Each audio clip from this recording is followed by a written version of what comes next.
Hello students, আজকে তোমাদের একটা জিনিস বাকি ছিল। মধ্যমা সেন্ট্রাল টেন্ডেন্সি মধ্যমা, তারপরে মেন মিডিয়ান মোডের যে চ্যাপ্টারটা ছিল, তো 26 নম্বর চ্যাপ্টার। তাতে একটা জিনিস আমি বাদ রেখেছিলাম, সেটা হলো গ্রাফিক্যাল মেথডে কীভাবে মধ্যমা ক্যালকুলেট করা যায়। ওজাইবটা আমি সবার শেষে করিয়েছি, তো সেই জন্য ওই ওজাইবের একটা পার্ট যেখানে আমরা ওজাইবের সাহায্যে মধ্যমা ক্যালকুলেট করতে পারি, সেটা আমি বাদ রেখেছিলাম। তো তোমাদের এখানে আমি যে অঙ্কটা নিয়েছি সেটা হচ্ছে 2 নম্বর অঙ্ক। তো 26.3 এর যে 2 নম্বর অঙ্কটা, তার ওজাইবটা আমি এঁকে নিয়েছি। ঠিক আছে, তার ওজাইবটা আমি এঁকে নিয়েছি। এখানে আমি লিখে নিয়েছি কি কি আমি নিয়েছি। এখানে দেখো, ছকটা প্রথমে লিখে নিলাম, তারপরে কি করলাম, কি কি করেছি সেটা আমি, মানে কি কি করব আর কি কি করেছি সেটা আমি লিখে রেখেছি, সেটা আমি তোমাদের পরে দেখাচ্ছি। তো ওজাইব আঁকতে তোমরা শিখে গেছো ওজাইব কীভাবে আঁকতে হয়। এবার ওজেড থেকে কিভাবে মধ্যমাটা ক্যালকুলেট করব সেটা আমি এখন তোমাদেরকে দেখাবো। দেখো, ওজেডটা আঁকা হয়ে গেছে। এবার আমি যেটা করব, এখানে টোটাল এন আছে 35, এন ইকুয়ালস টু 35, তাই তো? মানে 52 এর কম হলো 35, তো 35টা এখানে ম্যাক্সিমাম, অর্থাৎ টোটাল ফ্রিকোয়েন্সি বা টোটাল পরিসংখ্যা যেটা, সেটা হলো 35। তো এবার 35-এর অর্ধেক কত হয়? 17.5। আমাদের কাজ হলো ওয়াই অক্ষে কোথায় 17.5 আছে সেটাকে খুঁজে বার করা। 17.5 কোনটা সেটা আমাদেরকে ফার্স্টে খুঁজে বার করতে হবে। এখানে আমি একরকম স্কেল নিয়েছি, তোমাদের দিয়ে এই স্কেলটাই নিতে হবে তার কিন্তু কোনো মানে নেই। এখানে যেহেতু আমার গ্রাফগুলো ছোট ছোট, তাই আমি কি করছি, 10টা ঘর সমান সমান 5 নিয়েছি। তোমরা চাইলে 10টা ঘর সমান সমান 20টা ঘর সমান সমান 5 নিতে পারো, সেক্ষেত্রে তোমাদের আঁকার অনেক সুবিধা হতে পারে। আরেকটু বড় করে বড় হবে ছবিটা। তাহলে এবার তোমাদের যেমন গ্রাফ দেওয়া থাকবে, তার বক্সের যে মেজারমেন্ট আছে সেটা অনুযায়ী তোমরা স্কেলটা নেবে। আর এখানে আমার যেহেতু একদম মিলিমিটার গ্রাফ, সেই জন্য আমি কি করছি, এখানে দেখো তোমাদের যে ছোটো খাতা থাকে ম্যাক্সিমাম সেখানে ইঞ্চি গ্রাফ থাকে, তো এটা হচ্ছে মিলিমিটার সেন্টিমিটার গ্রাফ, সেই জন্য আমি এইভাবে নিয়েছি। এখানে 10টা ঘর সমান সমান আমি 2 নিয়েছি। ইঞ্চি গ্রাফের ক্ষেত্রে 10টা সমান সমান যদি 2 নাও তাহলে অনেকটা বড় হয়ে যাবে, সেক্ষেত্রে তুমি 5টা ঘর সমান সমান 2 নিতে পারো, বা 4টে ঘর সমান সমান 2 নিতে পারো। ঠিক আছে, এভাবে তোমরা তোমাদের গ্রাফ অনুযায়ী, গ্রাফটা যেমন দেখতে সেই অনুযায়ী স্কেলটা নেবে। আচ্ছা, এবার আমার কাজ হলো 17.5টা এখান থেকে খুঁজে বার করা। তো আমি এই যে ওয়াই অক্ষটা এঁকেছি, এখানে 15 এবং 20, তার মাঝামাঝি কোথাও একটা 17.5 আছে। তো আমার এই স্কেল অনুযায়ী দুটো ছোট ছোট ঘর সমান সমান 1, তো দুটো ছোট ছোট ঘর সমান সমান যদি 1 হয়, তাহলে 15-র পরে 16, 17 মানে 2, অর্থাৎ আমাকে 4টে ছোট ঘর নিতে হবে, তাই তো? তাহলে দুটো ঘর সমান সমান যদি 1 হয়, তাহলে একটা ঘর সমান সমান 0.5, তাহলে 17.5টা কি হবে, 15 আর 20 একদম মাঝামাঝি না? ভালো করে ভেবে দেখো, 5টা ঘর সমান সমান, এখানে যদি আমি আর 5টা ঘর নিয়ে নিই তাহলেই এটা হয়ে যাবে 17.5। 15 আর 20-র গড় করলে কত হয়? 35-এর অর্ধেক, মানে 17.5। আমি কি করছি, যেখানে আমি 17.5টা পেলাম সেটাকে একটু বড় করে দাগটা টেনে নিয়ে গিয়ে এখানে লিখলাম 17.5, যাতে সবার চোখে জিনিসটা পড়ে। তাহলে এই বিন্দুর স্থানাঙ্ক কত? 0,17.5। নেক্সট আমাদের কাজ হলো এই 17.5 থেকে স্কেল ধরে, অবশ্যই স্কেলের সাহায্যে, হাতে কিন্তু নয়, স্কেলের সাহায্যে, গ্রাফে যেহেতু সরলরেখা আঁকাই থাকে, তো সেই বরাবর ধরে আমি কি করছি, একটা সরলরেখা এঁকে নিচ্ছি একদম গ্রাফ পর্যন্ত। গ্রাফ থেকে বাড়ানোর দরকার নেই, একদম গ্রাফ পর্যন্ত যেখানে আসলো সেইখানে আমি মেপে নিচ্ছি।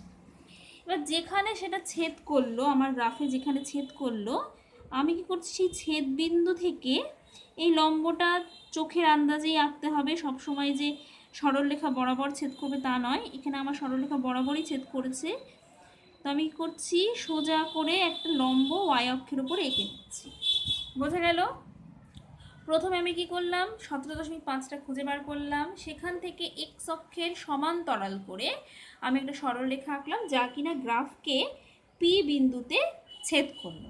এবার এই পি বিন্দু থেকে আমি এক্স অক্ষ পর্যন্ত একটা এক্স অক্ষের ওপর, এক্স অক্ষ পর্যন্ত না, এক্স অক্ষের ওপর একটা লম্ব অঙ্কন করলাম, যার নাম দিলাম আমি এন। এম বিন্দুতে এটা ছেদ করলো। এবার আমাদের কাজ হলো এই এম বিন্দুর স্থানাঙ্কটা বার করা।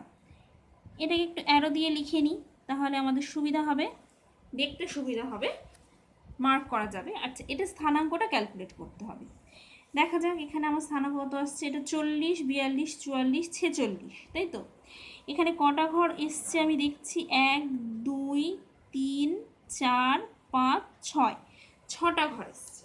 আচ্ছা, 10টা ঘরে যদি 2 হয়, 10টা ঘর সমান সমান 10টি ঘর সমান সমান যদি 2 একক হয়, তাহলে 6টা ঘর সমান সমান কত? একটা ঘর সমান সমান 2/10 একক, তাহলে 6টা ঘর সমান সমান কত হবে? 12/10 একক, অর্থাৎ 1.2, তাই তো? 1.2, 6 ঘর সমান সমান, তাহলে 46 তার সঙ্গে আরও 1.2 যোগ করলে কত হবে?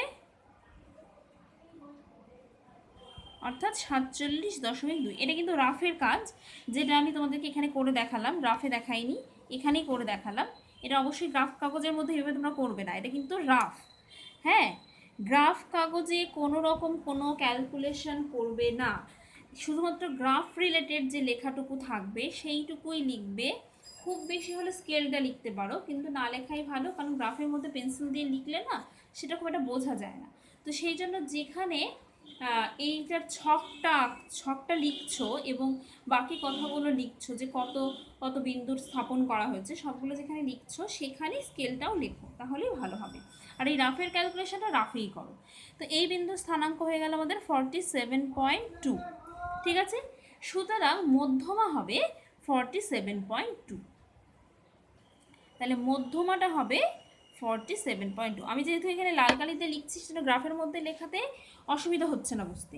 মধ্যমা এবং স্কেল এই দুটো জিনিস তুমি গ্রাফে লিখতেই পারো, অসুবিধার কিছু নেই। তবে গ্রাফে লিখলেও আমি বলবো, যেখানে সাদা কাগজে ছকটা লিখছো, সবগুলো লিখছো, সেখানেও আরেকবার লিখে দাও, তাহলে অস্পষ্টতা থাকবে না। আচ্ছা, এখানে আমাদের আরেকটা কাজ করতে হবে, এখানে বিন্দুগুলো স্থানাঙ্কগুলো লিখে দিতে হবে। 38,0, 40,4, ছোটো ছোটো করে লিখে দেবে, 42,6, 44,9, 46,12, 48,28, 50,32 আর 52,35, ঠিক আছে? স্থানাঙ্কগুলো আমি লিখে দিলাম, বোঝা গেল? আচ্ছা, এখানে আমি লেখাটা একবার দেখিয়ে দিচ্ছি, তোমরা লেখাটা দেখে নাও। আমি কি কি লিখেছি একবার মুখেও বলে দিচ্ছি। আমি লিখেছি, ছক কাগজে এক্স অক্ষ বরাবর ওজন এবং ওয়াই অক্ষ বরাবর শিক্ষার্থী সংখ্যা, ব্র্যাকেটে লিখে নিয়েছি ক্ষুদ্রতর সূচক ক্রমযৌগিক পরিসংখ্যা নিয়ে এক্স অক্ষের ক্ষুদ্রতম বর্গক্ষেত্রের 10টি বাহু সমান সমান 2 একক ধরে এবং ওয়াই অক্ষের ক্ষুদ্রতম বর্গক্ষেত্রের 10টি বাহু সমান সমান 5 একক ধরে লেখচিত্রটি অঙ্কন করা হলো। ছক কাগজে 38 যে বিন্দুগুলো লিখেছি, সেই বিন্দুগুলো স্থাপন করে সরল রেখা দ্বারা যুক্ত করা হলো। n/2 সমান সমান 17.5, তাহলে 0,175 বিন্দু থেকে এক্স অক্ষের সমান্তরাল সরলরেখা অঙ্কন করা হলো, যা লেখচিত্রকে পি বিন্দুতে ছেদ করে। পি থেকে এক্স অক্ষের ওপর লম্ব PM অঙ্কন করা হলো। এম এর স্থানাঙ্ক, তাহলে এম এর স্থানাঙ্ক আমরা কি পেলাম? এম এর স্থানাঙ্ক পেলাম আমরা 47.2,0, ঠিক আছে? সুতরাং মধ্যমা হচ্ছে 47.2। এবার তোমরা ম্যাথামেটিক্যালি ক্যালকুলেশন করে দেখতে পারো যে আমরা যে ক্যালকুলেশনটা করলাম সেটা আদতেও ঠিক এলো কিনা, ঠিক আছে? তোমরা যে সূত্র ছিল সেই সূত্র অ্যাপ্লাই করে একবার দেখতে পারো যে আমাদের গ্রাফিক্যাল মেথডে যে সলিউশনটা এলো সেটা ঠিক হলো। এবার আমি এখানেই আরেকটা জিনিসও বলে দিচ্ছি তোমাদেরকে। এই যে আমি এখানে একটা ওজাইভ অঙ্কন করেছি, একই রকমভাবে এই সরলরেখার মধ্যে আর একটা ওজাইভ অঙ্কন করা যেত, মানে বৃহত্তর সূচক যে ওজাইভটা, সেটা এখানে পেন্সিল দিয়ে রাফলি একটা আঁকছি। ধরো এরকম, আমি জানি না এটা কি আসবে, সরি এখানে তো এটা তো আসবে না, এই বিন্দুতেই ছেদ করবে, ঠিক আছে? এরকম কিছু একটা আসবে। এটা আমি পেন্সিল দিয়ে আরবিটারিলি একটা আঁকলাম, এরকম একটা আরেকটাও সেপ আসবে। তো সেই যে দুটো বিন্দু ছেদ করবে পরস্পরকে, দুটো ওজাইভ যেখানে পরস্পরকে ছেদ করবে, সেখান থেকে আমি এক্স অক্ষের ওপরে লম্ব আঁকবো এবং একই রকমভাবে এম এর স্থানাঙ্কটা দেখব। এম এর স্থানাঙ্কের মানটাই হবে আমাদের মধ্যমা। সেক্ষেত্রে এই 17.5 খুঁজে বার করে আর এক্স অক্ষের সমান্তরাল সরলরেখা অঙ্কনের দরকার হবে না। অ্যাকচুয়ালি এই সরলরেখাটা আমরা অঙ্কন করি পি বিন্দুটাকে আইডেন্টিফাই করার জন্য, কিন্তু যখন একই লেখচিত্রের মধ্যে আমি দুটো ওজাইভ অঙ্কন করছি তখন অটোমেটিক্যালি পি বিন্দুটা আমি পেয়ে যাব, কারণ দুটো ওজাইভ পরস্পরকে একটা বিন্দুতে ছেদ করবে, সেটাই আমাদের পি বিন্দু। এবারে পি বিন্দু থেকে আমাদেরকে এক্স অক্ষের উপর একটা লম্ব আঁকতে হবে এবং সেই যে লম্ব বিন্দুটা, লম্ব পাদবিন্দু, তার যে স্থানাঙ্ক সেখান থেকে আমরা মধ্যমাটা পেয়ে যাব। এটাই ছিল আমাদের লেখচিত্রের সাহায্যে মধ্যমা নির্ণয় করার পদ্ধতি। এটা আমি তোমাদেরকে দেখিয়ে দিলাম, তোমরা এটা করো। আর তোমাদের মধ্য সমানুপাতি যেটা আমি করাচ্ছি তার আর দুটো প্রসেস বাকি আছে, ওই আয়তক্ষেত্র অঙ্কন করা, বর্গক্ষেত্র অঙ্কন করা, এই যে জিনিসগুলো বাকি আছে সেইগুলো আমি নেক্সট ভিডিওতে তোমাদেরকে দিয়ে দেবো।